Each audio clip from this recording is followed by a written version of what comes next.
So guys, may candle tayo mamaya. At syempre, ito yun para, para ipisopping kay daddy kasi ang papasin na siya kasi kailangan mabuhay itong kaluluwa niya sa atin kasi pinagdalasan namin siya.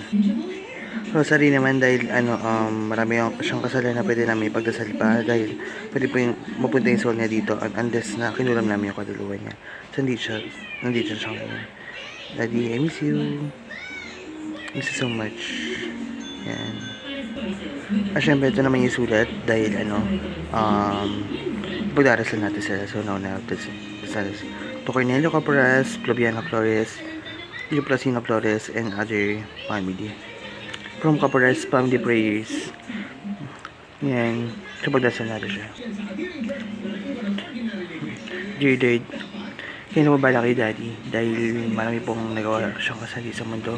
Alam ko pwede pa magbago to kasi malamal ko pa namin Dad.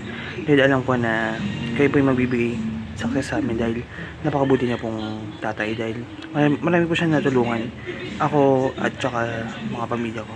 Dahil pinag-aaral nga po kami sa private school na mamahalin. Siyempre, nagpapasalamat ako din kasi hindi siya nagkulang sa lahat kasi binigay niya po lahat sa amin yung best niya para maging tatay po sa amin. Lord, yun na pong bala sa kanya Lord kasi napakabuti niya kasi sinuplay lahat niya yung mga needs namin nandito po siya sa mundo.